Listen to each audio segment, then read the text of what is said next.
Olá, o TVL Comunidade está no ar aqui na TV Legislativa de Blumenau. Obrigado você pela companhia nos canais 14 da NET, 19 da BTV e também na internet, no site da Câmara, câmarablu.sc.gov.br.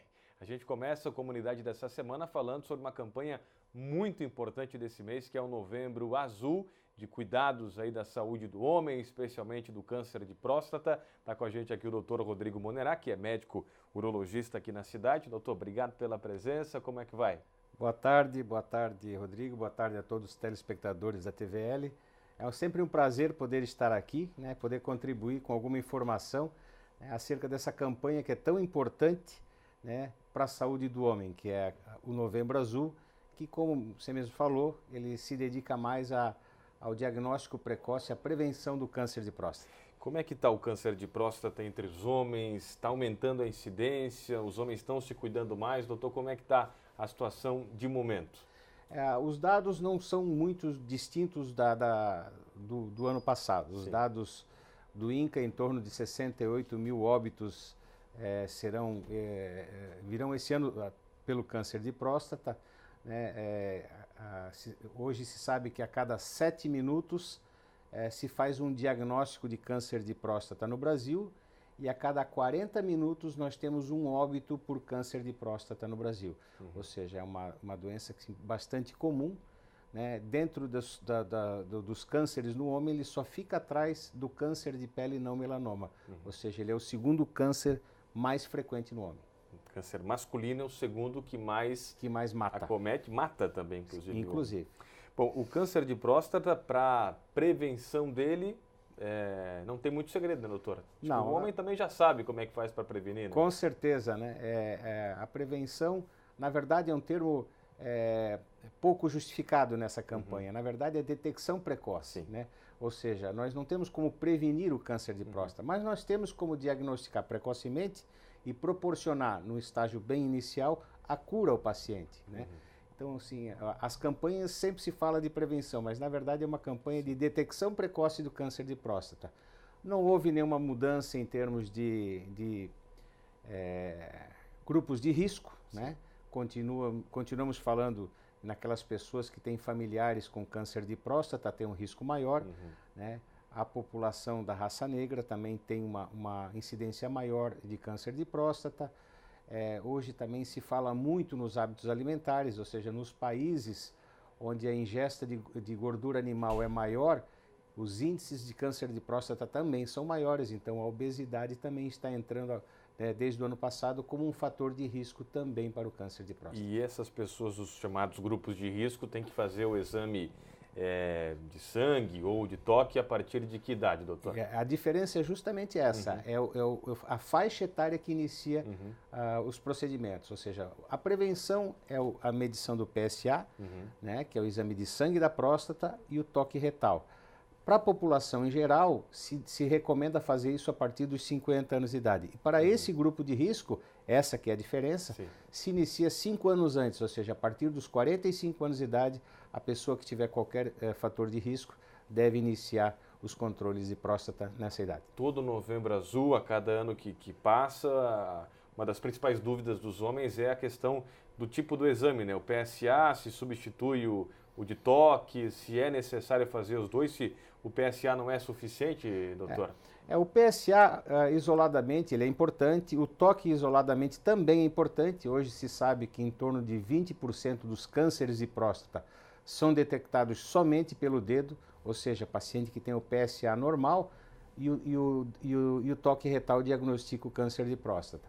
Ou seja, os dois exames são importantes, Ou seja, a soma dos dois é que faz com que haja a suspeita do tumor e que o médico solicite exames. Hoje nós temos também a ressonância magnética, para depois solicitar uma biópsia de próstata. Mas os dois são indispensáveis. A partir dos 45, para alguns grupos de risco, a maioria dos homens 50 anos começar a fazer esses exames com que frequência, doutor? Uma vez ao ano. Aqueles pacientes que estão eu tenho muitos pacientes que estão naquele nível da normalidade, que muitas vezes eu peço para ele não aguardar um ano para voltar em 6 meses, para a gente ver se há necessidade de fazer alguma intervenção na metade desse período, né? Mas o habitual é uma vez ao ano. Doutor, e por que alguns homens morrem de câncer de próstata e outros não? É por causa da detecção antecipada? O que acontece? Hoje também a literatura nos indica que em torno de 25% dos pacientes eles já vêm no consultório com câncer de próstata já em estágio avançado, ou seja, onde pouco nós podemos fazer no sentido de curar o paciente. Nós podemos paliar, talvez, com os tratamentos que existem hoje, a pessoa não vá nem a falecer disso, não venha a óbito pelo câncer de próstata. Mas, normalmente, o paciente que ele vem a óbito por câncer de próstata é aquele que já veio no estágio avançado, onde a chance do tratamento curativo já não existe mais. Já os pacientes que fazem o controle, né, que são submetidos ao tratamento curativo, o mais comum é a cirurgia, que é a retirada da próstata, mais de 95% desses pacientes saem curados da cirurgia.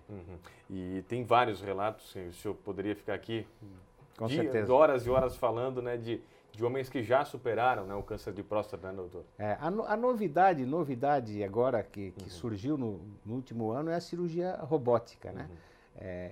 Em breve, provavelmente teremos aqui em Blumenau um aparelho desse, mas hoje é São Paulo que é o grande centro que está fazendo essas intervenções, que é a retirada da próstata por via robótica.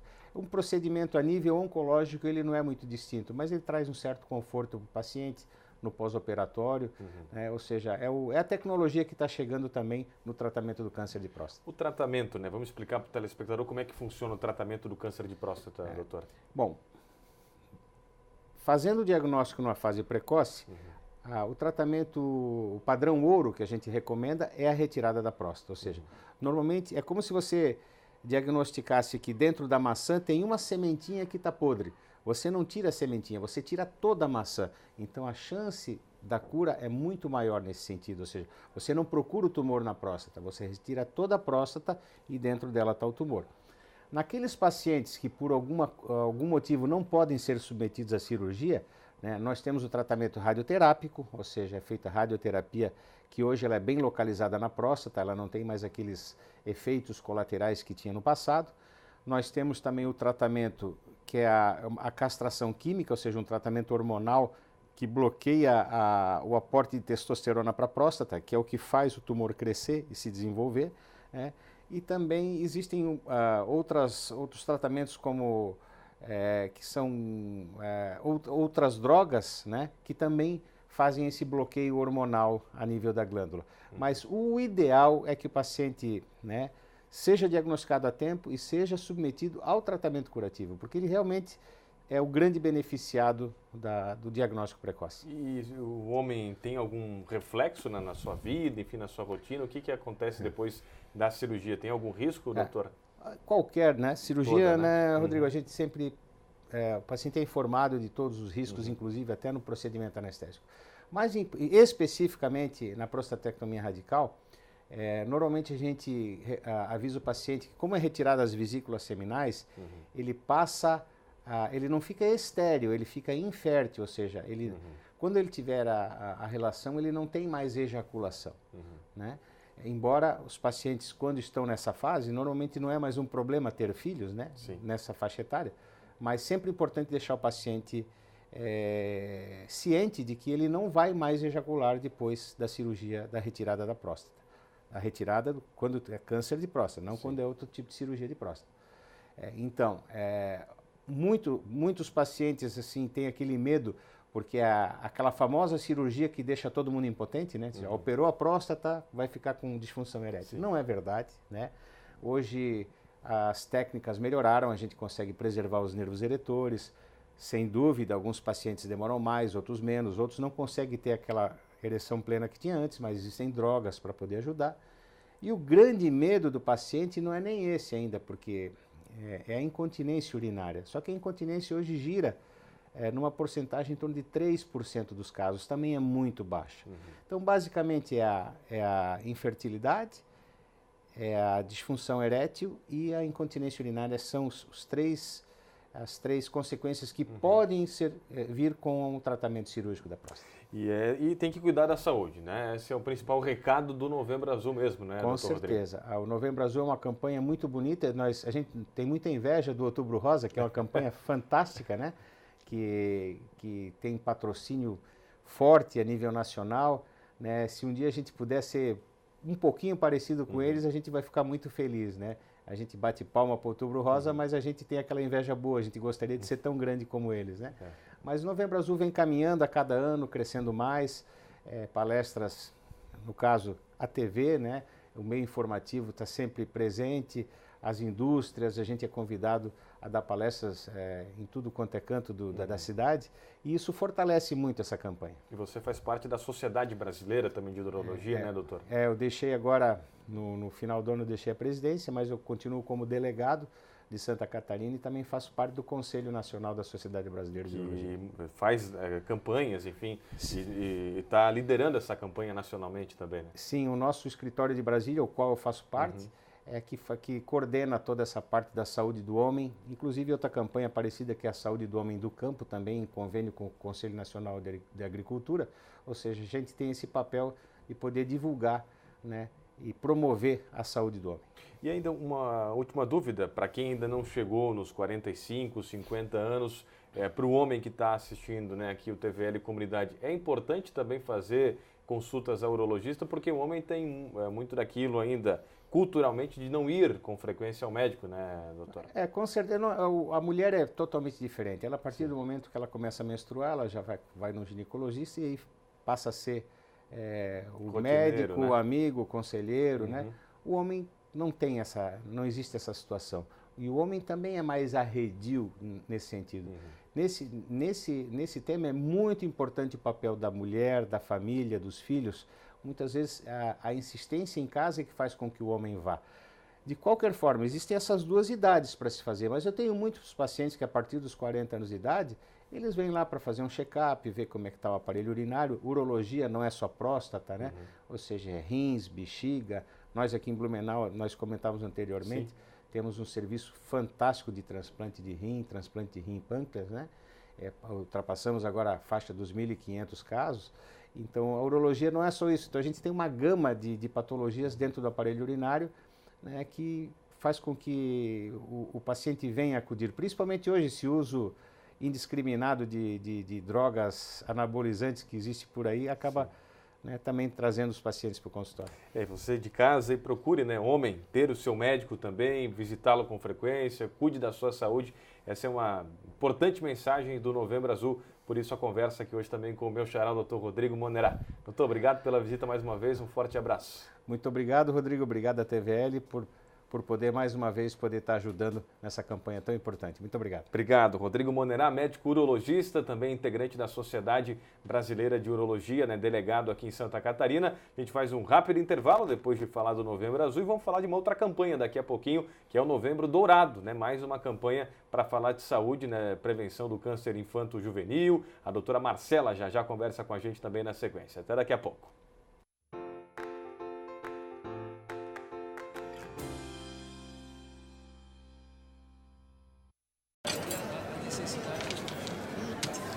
Hoje pode deixar que a conta é minha. Tá, mas você não vai dar nenhuma conferida? A Câmara de Vereadores de Blumenau tem um compromisso com a cidadania e sabe da importância de parar e conferir suas contas. No portal da Transparência, a Câmara disponibiliza informações sobre a gestão de seus recursos para a comunidade. É isso aí. Você tem toda a razão. Exerça sua cidadania. Fiscalize. Câmara de Vereadores. Independência e transparência cada vez mais perto de você.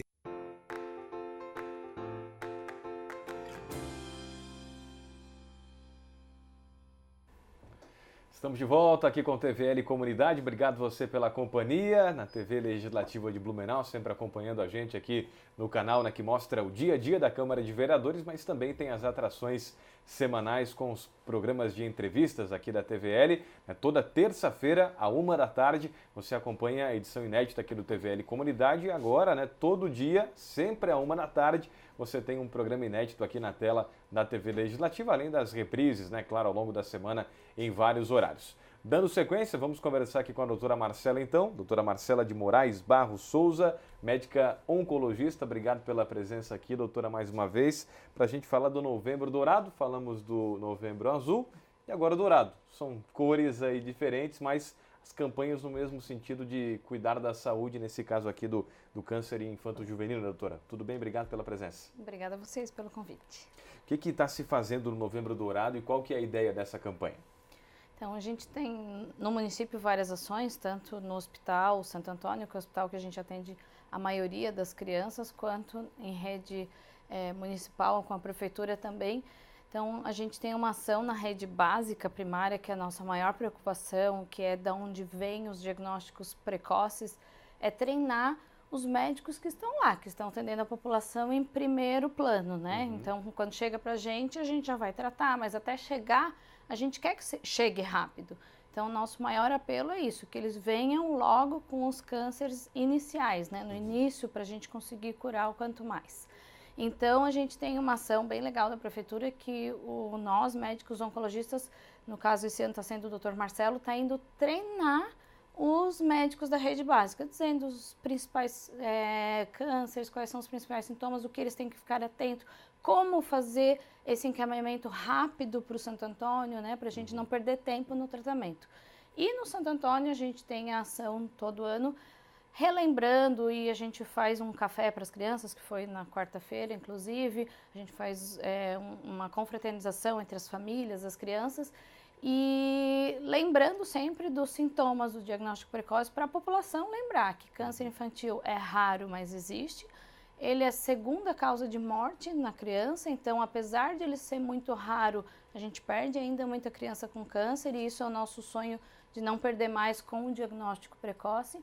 Então são essas ações. E agora a gente aproveitou lá no Santo Antônio o Novembro Dourado para fazer o Jantar Dourado, que a gente vai arrecadar fundos para construir uma ala, que a gente precisa de milhões, mas de grão em grão a galinha enche o papo. Sim.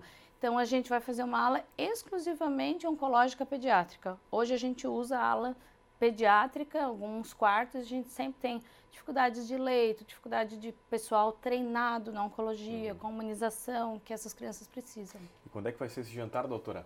Dia 27 de novembro, 7h30 da noite, no Tabajara Tênis Clube. 27 de novembro, terça-feira. Uma terça-feira à noite. Os convites já estão sendo comercializados? Já estão até rapidamente comercializados, por ser uma causa, eu acho, tão nobre, né? Graças a Deus, as vendas estão sendo muito boas. São só 600 convites, a gente acredita que cerca de 400 a 500 já estejam sido vendidos, mas continuem comprando, continuem ajudando. Quem não conseguir comprar, se quiser fazer doações para a Casa de Apoio da Criança com Câncer, para o Santo Antônio, né? A gente vai aceitar qualquer tipo de doação. Então, câncer por si só já é uma coisa complicada, né? Uma doença, né, que está matando muitas pessoas, enfim, e as famílias, né? Aquele drama que a gente conhece. Agora, em criança, né, doutora, aí que parece que pega mais, né? Câncer em criança, né? Como lidar com isso, né? Existe isso, acontece. E hoje no Santo Antônio são quantas lá que estão em tratamento, só para a gente ter uma ideia assim? Hoje a gente tem em torno de 34, 35 crianças em tratamento. Certo. E é sempre um desespero, a gente diz, eu gosto sempre de contar isso porque as mães sabem que não são únicas. Então, todas as mães, eu acho que sem nenhuma exceção, dizem que quando a gente dá um diagnóstico de um câncer, elas dizem que um buraco abre no chão delas, elas estão caindo no buraco e que parece que o mundo vai acabar. E a gente não quer que os pais sintam isso, e no primeiro dia da consulta, do diagnóstico, a gente fala, o seu filho tem uma leucemia, tem um tumor, mas ele tem cura, né? Então, a primeira coisa que a gente fala no dia do diagnóstico é tentar puxar esses pais daquele buraco e dizer, tem cura? É difícil, a luta é grande? É. Quimioterapia não é fácil, são cirurgias, picadas, punções, não é fácil, mas tem cura. E graças a Deus, hoje no Santo Antônio, a gente tem uma equipe multidisciplinar excelente, que ela trata cada pedacinho da criança. Então, assim, a gente tenta fazer a quimioterapia da forma mais lúdica possível. Recentemente, a gente inaugurou em maio a nossa ala de ambulatório oncológico, ambulatorial. As crianças que não internam e vêm fazer químio só e vão para casa no mesmo dia. super colorida, com papel de parede com árvore, com muito brinquedo, as crianças brincando. E grande parte disso, doações, né? Doações de empresas, da arquiteta que fez o projeto. Então, é muito legal, porque a gente consegue uma doença tão difícil, tão sofrida para a família, para as crianças, com a ajuda da população, fazer que seja uma coisa mais leve, brincando. Eles choram na hora da punção. Depois eles começam com a veinha aqui no catéter, brincando, um brinca com o outro. Ali criam grandes amizades, ali crianças que, nossos pacientes que terminaram o tratamento são amigos até hoje. Então é triste, mas só quem está lá sabe o amor que tudo isso envolve e é muito gostoso. Doutora Marcela, tem como prevenir o câncer infanto-juvenil? Alguma maneira, alguma forma? Infelizmente o câncer infantil não tem como prever ou prevenir. Em raros casos, algumas síndromes genéticas, mas isso é 2% dos cânceres infantis, é a minoria, está ligado a alguma síndrome genética familiar e a gente sabe que aquela criança tem uma predisposição, porque a mãe teve um câncer, né? Então a gente fica procurando, fazendo tomografias, ultrassons. Pegamos o tumor com 1 centímetro, tirou, está curado, não faz químio. Então isso é exceção. Na grande maioria das vezes, ele não avisa quando vem, ele vem em crianças previamente saudáveis. Então, aquele grande chavão de que uma anemia vira leucemia é mentira, né? A leucemia vem e ela causa uma anemia, mas o contrário não é o contrário. É o mais comum, em torno de 60% a 70%. 70%. Então ele não tem como prevenir. Tem fazer diagnóstico precoce. Essas crianças têm que chegar logo. A doutora falou em sintomas. Isso. Que sintomas são esses? Então, na leucemia, que é o nosso grande volume, a criança, principal sintoma é fadiga, cansaço, né? A mãe percebe uma palidez, a criança fica pálida, fica prostrada. Uma criança que corria, brincava o dia inteiro já não corre mais, já pede colo, diz que está com dores nas pernas, parece um cansaço na perna. Dor na perna é muito comum em criança, mas é uma dor que um dia que pulou, brincou e depois dormiu, no dia seguinte passou. A dor na perna da leucemia, ela é contínua, diária, ela só piora. Sangramentos, linfonodos, ínguas, né, grandes no pescoço, na virilha, aumento de volume na barriga pelo aumento do baço e do fígado. Esses também são sintomas muito parecidos com o linfoma, que é o nosso terceiro, quarto mais comum. Sim. O segundo mais comum são os tumores de crânio, de sistema nervoso central. Esses dão dor de cabeça, principalmente matinal, vômitos, enjoos matinais, alguma perda de movimento, uma epilepsia, uma convulsão que não tenha uma explicação.